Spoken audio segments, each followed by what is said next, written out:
ओम शांति। आज 17 अक्टूबर 2024 का मुरली चिंतन है। आज मीठे बाप दादा जी ने कहा, मीठे बच्चे, याद की यात्रा पर पूरा अटेंशन दो। इससे ही तुम सतो प्रधान बनेंगे।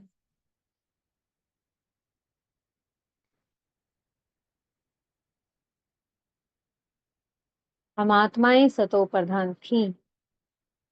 हम आत्माओं का जो अनादि स्वरूप है, जब हम परमधाम में रहते थे तब हम सतो प्रधान थे।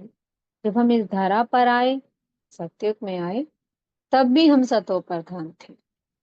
लेकिन जैसे जैसे हमने जन्म लेते गए, इस शरीर रूपी वस्त्र को हम बदलते गए, तो नीचे उतरते गए, और नीचे उतरते उतरते हम तमो प्रधान बन गए। तो बाबा आते हैं संगम युग पर, कलयुग अंत और सतयुग के आदि के संगम पर, जिसे पुरुषोत्तम संगम युग कहते हैं। और बाबा हम बच्चों को कहते हैं, बच्चों अब आपको फिर से सतो प्रधान बनना है। आप सतो प्रधान ही थे, तो इसलिए याद की यात्रा पर अटेंशन देना है। बाबा ने कहा कहीं भी जाओ, चाहे आप कहीं घूमने फिरने जाते हो, कहीं भी जाते, बुद्धि में क्या या रहे, मुझे सतो प्रधान बनना है। मुझे अपने घर को, बाबा को याद करना। बस बाबा बाबा का अजपा जाप हमारे मन मन में चलता रहे। कोई मुख से नहीं बोलना है, कोई हमें शो नहीं करना है किसी को कि हम बाबा को याद कर रहे हैं। नहीं, याद है हमारी गुप्त, अंदर ही अंदर याद चलती रहे। जितनी जितनी आत्मा बाबा को याद करती जाएगी, सतो प्रधान बनती जाएगी। लेकिन जितना हम फिर रुस्तम बनते हैं ना, फिर माया भी रुस्तम बनकर वार करती है। संपूर्ण बनना कोई मासी का घर नहीं है, क्योंकि युद्ध होती है। ब्रह्मा बाबा कहते हैं, मैं जानता हूं कि मैं बैगर टू प्रिंस बनने वाला हूं, फिर भी माया का सामना तो करना पड़ता है ना। तो ब्रह्मा बाबा नंबर 1 प्रिंस बने, उन्होंने उस युद्ध में जीत पाई। तो ऐसे ही हमें भी उस युद्ध में जीत पानी है। और जीत पाने का तरीका क्या है? उस एक की याद में रम जाओ। बाबा ने कहा, देही अभिमानी बन जाओ। बाबा ने प्रश्न किया ना, आज यही प्रश्न है कि बाप अपने बच्चों पर कौन सी मेहर करते हैं। मेहर करना मतलब कृपा करना। बाबा कहते हैं, मैं कोई मेहर नहीं करता किसी पर। मेरी मेहर क्या है कि जो मैं डायरेक्शन दे रहा हूं उस पर चलो। और बाबा की पहली पहली डायरेक्शन क्या है? देही अभिमानी बनो। अपने को आत्मा समझ, मुझे एक परमात्मा को याद करो। जितना जितना हम अपने को आत्मा समझते हैं, उस एक की याद में रहने का पुरुषार्थ करते हैं, सबको आत्मा देखते हैं, आत्मा भाई भाई की दृष्टि से देखते हैं, उतना उतना आत्मा का पाठ पक्का होता जाता है।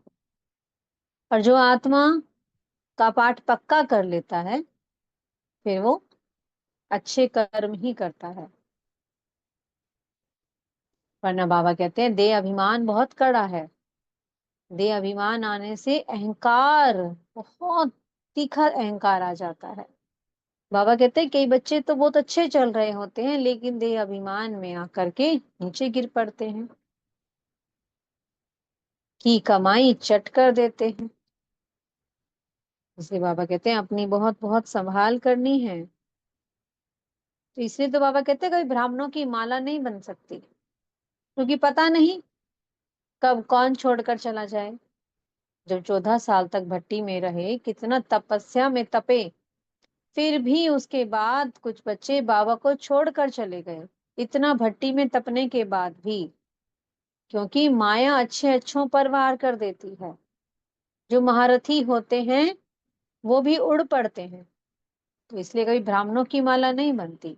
माला बनती है, रुद्र माला है एक, जो बाबा की निराकारी माला है, और फिर विजय माला बनती है, उसमें 108 की माला है, और 16,108 की माला भी बनती है। विजयी रतन है 108 हाथ में।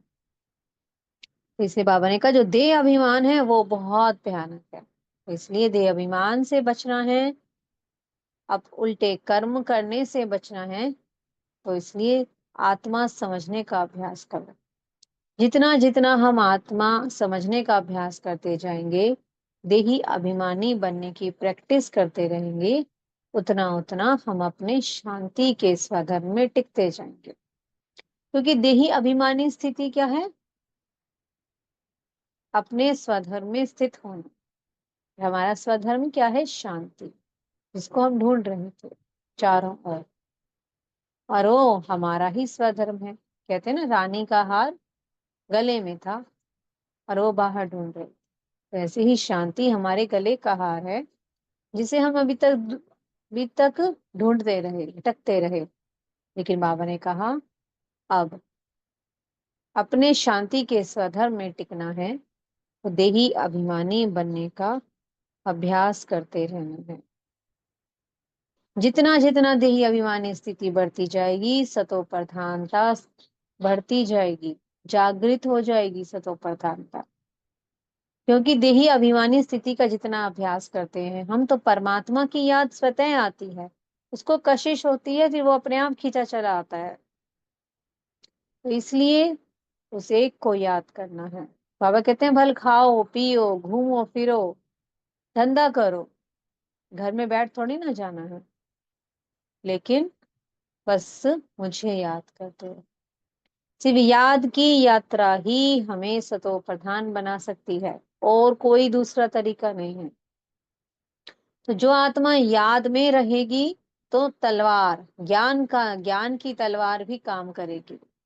कि हम किसी को ज्ञान सुना रहे हैं, बाबा का परिचय दे रहे हैं, लेकिन सामने वाली आत्मा को समझ ही नहीं आ रहा, इसका मतलब देही अभिमानी स्थिति नहीं है, योग नहीं है। अच्छा, जब हम योग युक्त होकर आत्मिक स्थिति में स्थित होकर किसी को ज्ञान सुनाते हैं, तो वो तीर लगेगा ही लगेगा, आज नहीं तो कल वो तीर लगेगा ही लगेगा।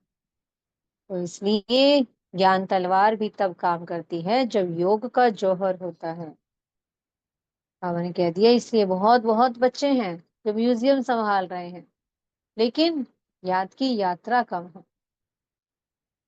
इसमें बाबा माताओं की बड़ी तारीफ करते हैं कि जो माताएं हैं, बांधेलियां हैं, वो मुझे बहुत याद करती हैं। और बाबा ने इसलिए ज्ञान का कलश भी माताओं के ऊपर ही तो रखा है, क्योंकि वो सबसे जास्ती याद करती है। कहती है बाबा हमें निर्बंधन करो, हमें इन बंधनों से छुड़ाओ। तो याद से फिर वो भी खींचा चला आता है।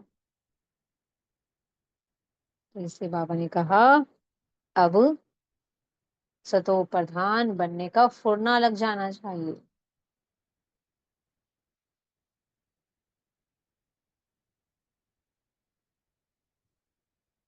अब कुछ बच्चे कहते हैं कि बाबा हम कुछ कमा लें तो आपके यज्ञ में मदद कर दो। बाबा कहते हैं नहीं, इस चीज की चिंता नहीं करो, सतो प्रधान बनने की चिंता करो। अपनी याद की यात्रा पर ध्यान दो, अपने ऊपर खुद ही रहम करो। बाबा को कुछ नहीं चाहिए। जो यज्ञ को संभालने के लिए बच्चे निमित्त बने हैं, वो हर कल्प बने हैं, अपने आप सब कुछ हो जाएगा। तुम यज्ञ की चिंता मत करो कि आप धन कमा कर ला के दोगे। बाबा किसी से कुछ नहीं लेता।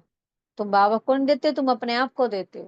क्योंकि जो जो यज्ञ के लिए अगर खर्च किया भी जाता है, तो पदम गुना होकर आपको रिटर्न में मिल जाता है सत्युग में, उसका भी पदम गुना मिलता है। तो बाबा किसको कोई कुछ नहीं दे रहा है, कोई कुछ कर भी रहा है, यज्ञ में कुछ सहयोग भी दे रहा है, तो वो अपने आप को दे रहा है।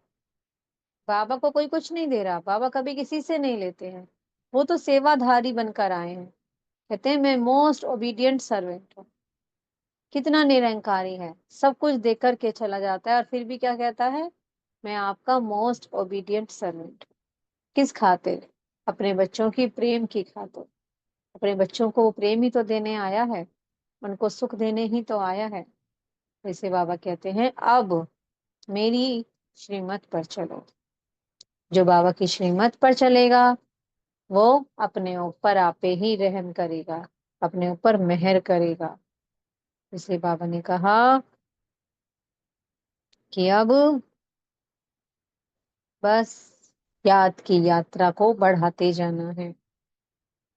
ब्रह्मा बाबा मम्मा भी खूब कर्म करते थे। ऐसे नहीं कि वो स्थापना के निमित्त बने थे। बाबा कहते थे, ब्रह्मा बाबा कहते थे, जो कर्म मैं करूंगा मुझे देखकर सब करेंगे। तो ब्रह्मा बाबा मम्मा यज्ञ की सेवा में आगे से आगे हर सेवा में सेवा करते थे। उनको देखकर सब और बच्चे भी करते थे। लेकिन बाबा ने कहा कुछ बच्चे तो अभी भी 6 बजे तक सोए रहते हैं। तो सोचो कितना टेंशन है आपका। अमृत वेला मिस कर दी, अपने उस समय कमाई नहीं की अमृत वेला, तो पूरा दिन आपका कैसा जाएगा। अमृत वेला ही वो समय होता है जब कमाई होती है, और फिर वो पूरी कमाई जो हमने की अमृत वेला, फिर वो पूरा दिन चलानी होती है, और फिर उसमें से कुछ बचाना भी है। जब कमाई नहीं की तो खर्चा ही खर्चा। फिर क्या हो गया, बोझा चढ़ गया ना। फिर कहते हैं माया ने पकड़ लिया, माया ने हक कर लिया। इसलिए बाबा ने कहा आराम पसंद नहीं बनना है। अपने ऊपर खुद मेहर करो, अपनी खुद की चेकिंग करो, हम कहाँ गफलत कर रहे हैं। मीठे सतगुरु जी ने वरदान दिया है, कोई भी बात कल्याण की भावना से देखने और सुनने वाले प्रदर्शन मुक्त भवा। बाबा ने कहा जब हम संगठन में होते हैं तो जितना बड़ा संगठन उतनी ज्यादा बातें। तो सुनते हुए भी कुछ नहीं सुनना है, देखते हुए भी कुछ नहीं देखना है। कुछ भी बात आपके सामने आ गई, कुछ सुन लिया देख लिया, तो उसमें कल्याण ही दिखा। उस आत्मा के प्रति हमारे मन से हमारे दिल से सिर्फ दुआएं ही निकले, शुभ भावना ही निकले, कल्याण ही कल्याण समाया हुआ है हर बात में। जब हमारे हर हर थॉट में कल्याण की भावना होगी, जो भी सामने आया फुल स्टॉप। सब कुछ बस कल्याण करते जाना, सबको देते जाना है। तो फिर वो क्या बन सकते हैं, प्रदर्शन मुक्त आत्मा। क्या देखना है, आत्मा भाई भाई देखना है। किसी की कोई कमी नहीं, कोई कमजोरी नहीं।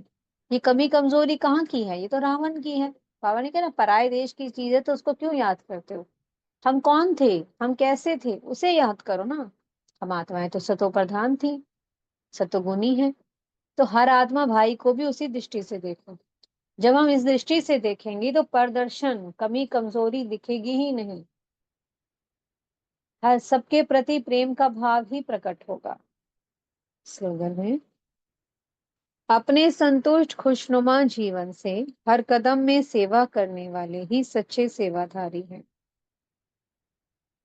वही आत्मा सेवा कर सकती है जो स्वयं से संतुष्ट हो, खुश हो। जो स्वयं से संतुष्ट है, जो हमें परमात्मा दे रहा है उससे संतुष्ट है, ड्रामा में जो हो रहा है उससे संतुष्ट है, फिर वो संतुष्ट आत्मा ही सदा खुशी में रहती है। फिर वो सबको खुशी देती भी है, सबको संतुष्ट करती भी है। और फिर जो आत्मा सदा सबको संतुष्ट कर रही है, सबको खुशियां दे रही है, तो हर कदम में सेवा ही कर रही है। और वही आत्मा कौन है, सच्ची सच्ची सेवाधारी। ओम शांति। बहुत बहुत शुक्रिया प्यारे प्यारे हमारे मीठे मीठे बाप दादा जी का। ओम शांति।